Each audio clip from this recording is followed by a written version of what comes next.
Hi friends, welcome back to my channel.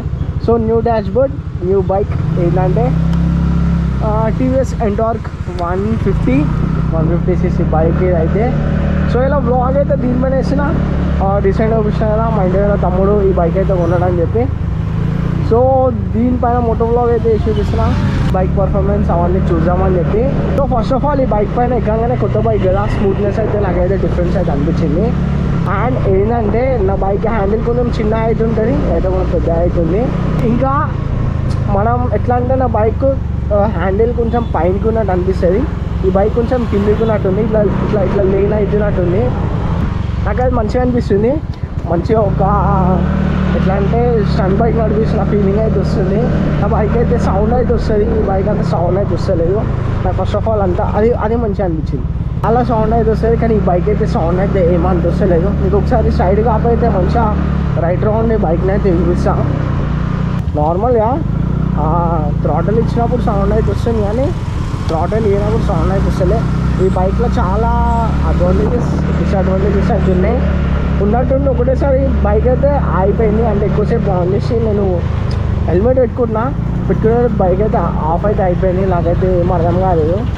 So అట్లా చాలా futures అయితే ఉన్నాయి, నాకైతే ఏం తెలియదు. నేను ఫస్ట్ టైం అయితే దీనిపైన ఇట్లా మోటో బ్లాగ్ అయితే వేస్తున్నా.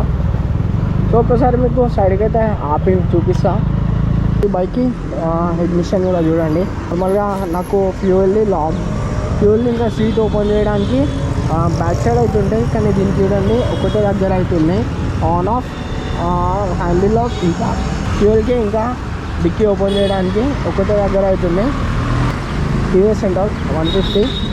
ఈ ఫీచర్స్ నాకైతే ఏం తెలియదు, మీకైతే చెప్దామంటే నేను కూడా ఫస్ట్ టైం అయితే నడిపిస్తున్నా. ఇంతవరకు వాడు ఉన్నప్పటి నుంచి నేను అయితే నడిపలేదు, జస్ట్ ఏదన్నా ఒకసారి చూపించిన మీకు అంతే.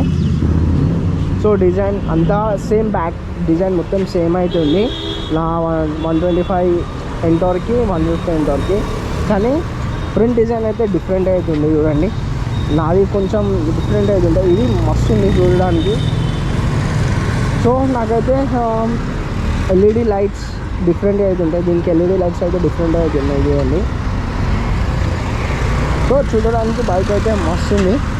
సో పర్ఫార్మెన్స్ నడపడానికి కూడా మంచి ఫీల్ అయితే వస్తుంది, కాకపోతే కొంచెం ఇట్లా బెండ్ అయి నడుపుతున్నట్టు అవుతుంది. సో నా గోప్రో అడ్జస్ట్మెంట్ అయితే కరెక్ట్ అయితే చేయలేదు, ఎట్లా వస్తుందేమో నాకు తెలిసి హ్యాండిల్ వస్తుందో లేదో.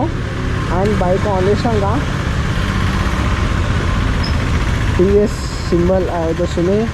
స్ట్రీట్ మోడ్లో ఉంది, ఇంకా దీనిలో మోడ్స్ అయితే ఉన్నాయి. నార్మల్గా నా బైక్కి మోడ్స్ అయితే మనం ఇక్కడనే సెట్ అయితే వేసుకోవాలా, కానీ దీనికి అట్లా ఆడియో మోడ్స్ ఇక్కడ బటన్ అయితే ఇచ్చింది, దీంతోనైతే సెట్ చేసుకోవచ్చు.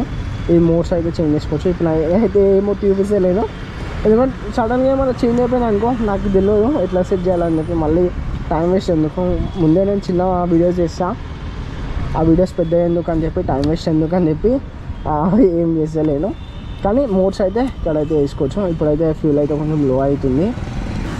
సేమ్ అన్నీ ఫాస్ట్ లైట్ రెండు ఇచ్చాను. నా ఇది హై బీమ్ లో బీమ్ లైట్ ఇటు సైడ్ అవుతుంది. ఇక్కడ పవర్ బటన్ అవుతుంది, of on button. As usual నా బైక్ ఉన్నట్టే సేమ్ పార్కింగ్ లైట్స్ అయితే ఉన్నాయి దీనికి కూడా, అండ్ ఇండికేటర్స్. సో నా బైక్కి ఈ బైక్కి డిఫరెన్స్ ఏంటంటే ఈ రెండు బటన్స్, ఇక్కడ మోడ్స్ పెట్టుకొని ఇక్కడ మనం సెలెక్ట్ అయితే వేసుకోవచ్చు. సో ఆ బటన్స్ అయితే ఉన్నాయి. నా బైక్ అట్లా అయితే లేదు. అండ్ దీనికి మెయిన్ ఇంకోటి ఏంటంటే రేర్ బ్రేక్ ఉంటుంది కదా, రేర్ బ్రేక్ అడ్జస్ట్మెంట్స్ అవుతున్నాయి. ఇక్కడ మీకు కనిపిస్తుందా, రేర్ బ్రేక్ అడ్జస్ట్మెంట్స్ అవుతున్నాయి. 2-3 అయితే పెట్టుకోవచ్చు మనం అడ్జస్ట్మెంట్, అది ఒకటి మంచిగా అయితే అనిపిస్తుంది. ఇంతవరకు దీనిపైన టాప్ స్పీడ్ వెళ్ళిందో లేదో తెలియదు, నేను ఇప్పుడు చూస్తా. టాప్ స్పీడ్ ఏం వెళ్ళా, జస్ట్ బైక్ అయితే రైడ్ అయితే వేస్తా. సిటీలో మనం టాప్ స్పీడ్ అయితే చేయలేము, దీనికి మ్యాక్సిమం 78 అయితే వెళ్తుంది ఈజీగా. మీకు దీనిలో ఒక క్రేజీ ఫ్యూచర్ అయితే చూపిస్తా చూడండి. బైక్ ఆటోమేటిక్గా ఆఫ్ అయితే అయిపోతుంది, నేను ఏమవుతుంది సిగ్నల్ పడకుండా సిగ్నల్ పడ్డది మీకు చూపిద్దామంటే ఒక సైడ్కి ఆపి మీకైతే చూపిస్తా ఫ్యూచర్. అసలు క్రేజీ. ఎక్కువసేపు మనం థ్రాటిల్ బ్రేక్ ఏం యూజ్ చేయకపోతే ఆటోమేటిక్గా బైక్ అయితే ఆఫ్ అయితే అయిపోతుంది. సో మీకు సైడ్కి అయితే ఆప్ అయితే మీకు అయితే చూపిస్తాను నేను. సో నిజంగానే ఇట్లా ఉంటే మనం మస్తు ఫ్యూల్ అయితే సేవ్ అయితే వేసుకోవచ్చు.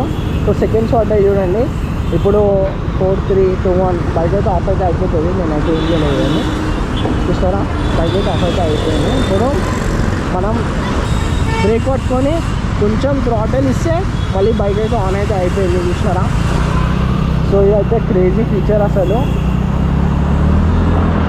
సో నిజంగా నాకు మస్తు అనిపిస్తుంది బైక్ అనిపిస్తుంటే. నార్మల్గా నేను నా టీవీఎస్ సెంటర్ 125 క్రేజీ అనుకున్నా, ఈ బ్యాంగర్ క్రేజీ. కానీ కొంచెం డిఫరెన్స్ అయితే ఉంటుంది దేంట్లంటే మైలేజ్లో అండ్ మెయింటెనెన్స్లో దీనికి అంటే కొంచెం డిఫరెన్స్ అయితే ఉంటుంది. సో దీనికి మిరర్స్ లేవు, నాకైతే అది కొంచెం ప్రాబ్లం అయితే అవుతుంది. నార్మల్గా నా బైక్ మిరర్స్ అయితే అలవాటు అయిపోయినాయి. మిరర్స్లో వచ్చి నేను ఇట్లా లీన్ అయితే చేంజ్ చేస్తుండే, కానీ ఇప్పుడు అట్లా లేదు. సో అదే కొంచెం ప్రాబ్లం అయితే అవుతుంది. కొంచెం హైట్ అయితే అనిపిస్తుంది నాకు.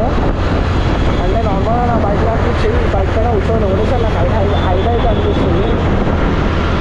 ఇంకా క్రేజ్ అనిపిస్తుంది. మన సిటీలో టాప్ స్పీడ్ పోలేము, ఇట్లాంటి మంచి బైక్ మన దగ్గర ఉంది, కానీ టాప్ స్పీడ్ అయితే పోలేము. ఇట్లాంటి వీడియోస్ వితౌట్ లాగ్ చేస్తే అంత మంచిగా అనిపించవు. విత్ మంచిగా మైక్ ఉండి వేస్తే క్రేజీ ఉంటుంది. నార్మల్గా ఇట్లాంటి ఈ హ్యాండిల్ వల్ల ఓవర్టేక్స్ ఈజీ అనిపిస్తున్నాయి, ఓవర్టేక్ చేయడానికి మంచిగా ఈజీ అనిపిస్తుంది. సో చిన్న మంచిగా క్రేజీ ఉంది. యాక్చువల్లీ బైక్కి నిజంగా మంచిగా ఏంటంటే హ్యాండిల్ డిఫరెంట్ ఉంది. నార్మల్గా నా బైక్ ఇట్లుంటుంది, ఈ బైక్ కొంచెం కిందికి అవుతుంది. ఏం చేద్దాం అనుకుంటున్నా, వీడియో అయితే పెద్దగా ఏం చెయ్య, ఎందుకంటే 4-5 మినిట్స్ వీడియో అంతే. సో ఇట్లా ఈ బైక్ పైన ఎక్స్పీరియన్స్ వీడియో తీద్దామని చెప్పి ఈ వీడియో అయితే తీస్తున్నా. సో ఫైనల్గా ఈరోజుకి వీడియో అయితే ఏంటంటే అందరికీ నా వీడియో నచ్చినట్టయితే లైక్, షేర్ అండ్ సబ్స్క్రైబ్.